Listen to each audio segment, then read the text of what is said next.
Hey, everybody. Welcome to SF DocFest. I'm Chris Metzler, one of the programmers. If you've seen some films already, you've probably gotten used to my face showing up and moderating these Q&As.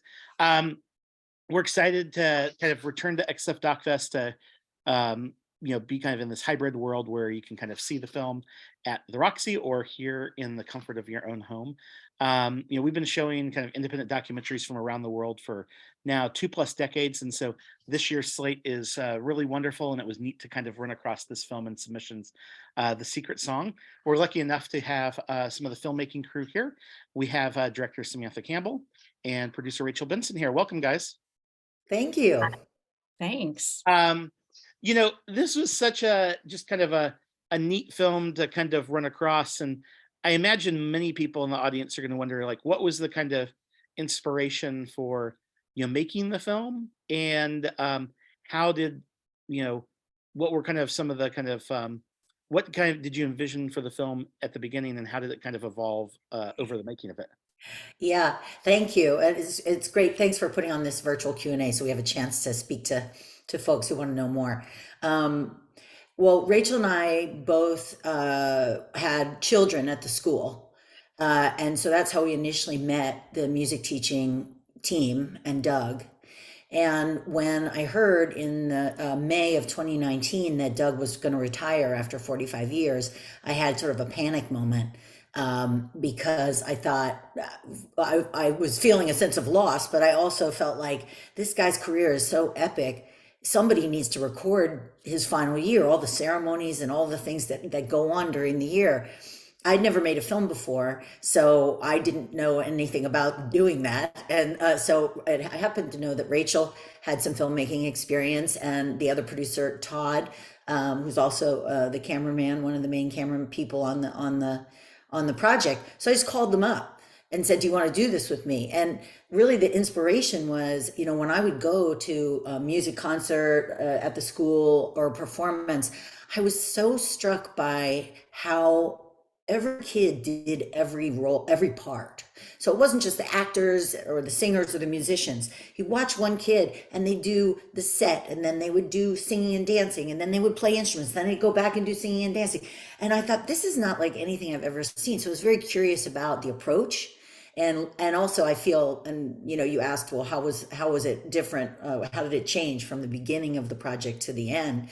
The beginning, I was just inspired by Doug, James, and Sophia, but I also feel strongly about music education and arts education and what it gives to human beings. And it's not just for musical kids. It's not just for artistic and creative kids. It's for all kids. And I wanted to inspire that notion in people that don't feel as strongly about having music program or arts program in their schools. So the pandemic came along, and then everything changed in terms of class and interaction.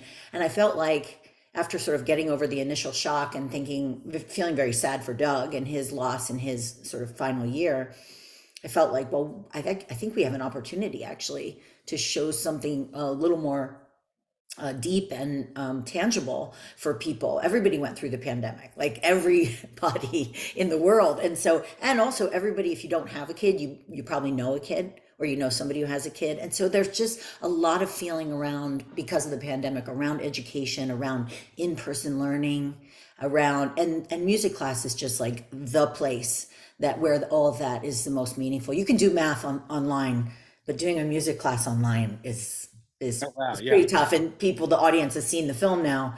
They can see the difference, hopefully. I mean, they did triumph during those online classes, I think, and you see that in the film, but you also feel the loss, I think, in the separation of the in-person versus virtual.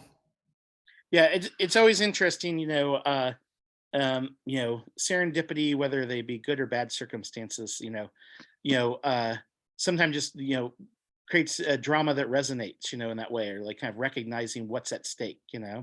Um, so, kind of a filmmaking question. So, how did you kind of gain access at first? I mean, like in the sense that I know, filming with, students and in schools and things, so like, how did you kind of approach navigating kind of getting access, Yeah. and and how did that kind of influence some of the kind of your creative choices? well, we were like moles on the inside, already, right? Because we had these relationships with the school. Rachel can describe her relationships at the school, but Rachel's on the board of the school. I was very involved as a parent at the school, and so I think I don't know, Rachel, if you want to talk about it, but like the sentimentality around Doug's retirement, I think was very felt in the community. And so I think people were very accepting that a project befitting this sort of legacy teacher was really appropriate. And so I think people just sort of just gave us like a lot of support and thumbs up. Yeah, I completely agree. I think it's, there was a lot of trust there already. And I think, I in the past had done some fundraising videos for the school.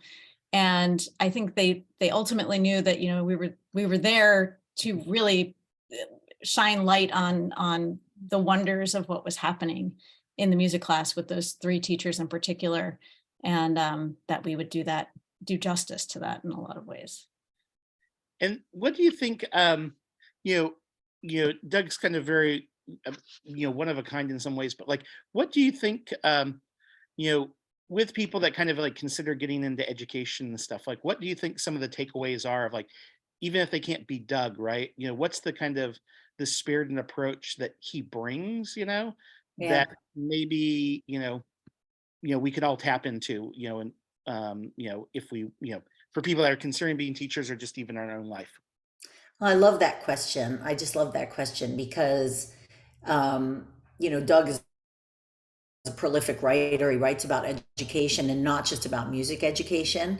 But I think one of the biggest things that I observed was a passion for a subject, which seems cliche and kind of obvious, but Doug really feels strongly about, as teachers, bringing yourself into the classroom, showing your vulnerability, showing your what you care about, and not just having to follow sort of an outline and a program that's like really tight. And so I think developing relationship with students, students feel like they belong, like they're seen. That I think that's the heart of the approach that you see happening in The Secret Song. And I think that's why they were able to persist during the pandemic, Doug, James, and Sophia, because they had built these close connections with children, just being with them.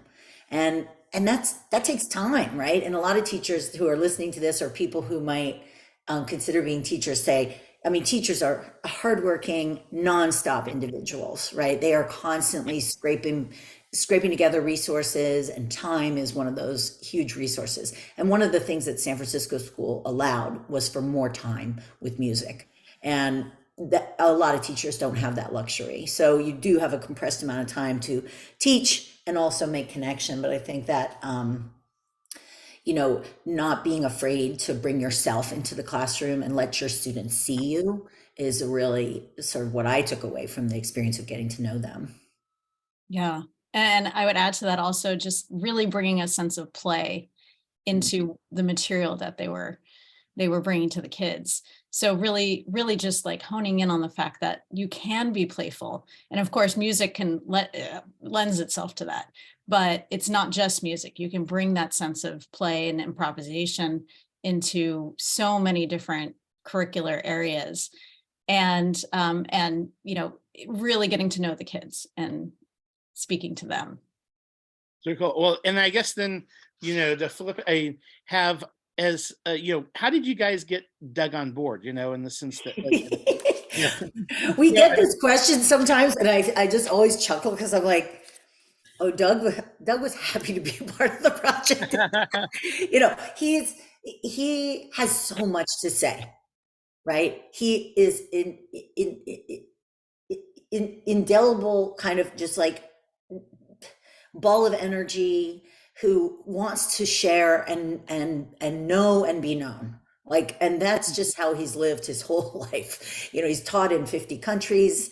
he has relationships all around the world with other teachers. He mentors people all the time, and he just is nonstop. But it's I think that, it was funny because when the film was done, and I screened the first rough cut for Doug, and the first rough cut was a little under 2 hours, so it wasn't a bear, but it was like, it was a lot. But it was the first time that he had actually been exposed to the material, and that was nerve wracking, of course. Like, I thought, oh dear, it was an out of body experience, but it took him about 5 different times to see the film, to actually watch it as like a film goer, like an audience member. Of course, when it's yourself, it's hard. But I think it was hard for him to understand that we couldn't include everything about his life. That would be, I said to him, like, that would be like a mini series that would be like 8 episodes long. And what we want to do is invite people in and have them want to get to know you more. Right. That was sort of my coaching to him about, like, what's this project going to be? Because he wanted it to be about everything that took place in that final year. And while I loved everything that took place, for better or for worse, we can't do that. So that was sort of the thing with Doug, talking to Doug about what's this project going to be. But ultimately, after he saw it about like the 5th time, I think he sort of brought me aside and he said, like, it's a really good movie. I said, okay, thank you. Welcome to the party. Yeah. And it is an interesting thing to ask, these teachers to say, here we are at the start of the year, we're going to be following you around with cameras, and we're going to be documenting what you do in your daily life and your career. And I think in a lot of ways it was, they were, again, it was about giving us that trust, but also keeping the dialogue open, so that if there were days when, it's just like, oh, I'm not feeling up for this, that was okay. And so I think that lended itself to really everybody being on board. Yeah, and a lot of time spent, especially between me and Doug, just like private time spent together, taking walks, long conversations, just getting to know each other and building even more trust. But that's one of the things. I mean, there's like a list of 100 things I'm grateful for out of this project, but one of them is having a friendship with Doug. It's just become such a significant relationship in my life. It's just, I'm so grateful. I'm grateful we live in the same town, number one, right? I can't imagine if my subject was in another country and I couldn't go have coffee with him anytime. Well, neat. Well, I'm so glad that you guys decided to follow this story and kind of share it with us. One of the things I always remind our audience is, like, we're the kind of grassroots street team to kind of help advocate and, help spread the word about these independent films that we're lucky enough to have as part of the festival. So what's next with the film? How can we kind of follow its efforts and also just kind of like let people know about it? Yeah, I'm happy to take that. We are having so much fun right now, getting the film out to audiences around the country at different festivals. So we're taking this time right now to let the film have its festival run. And as far as staying in touch with where we're at and what we're doing and what's ahead, we have a lot of ways to do that. And we are on social media, Facebook, Instagram, and Twitter. And you can find us there you can search The Secret Song.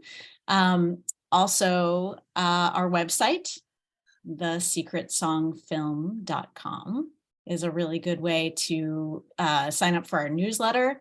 And we love sending those out and keeping people on top of what's happening.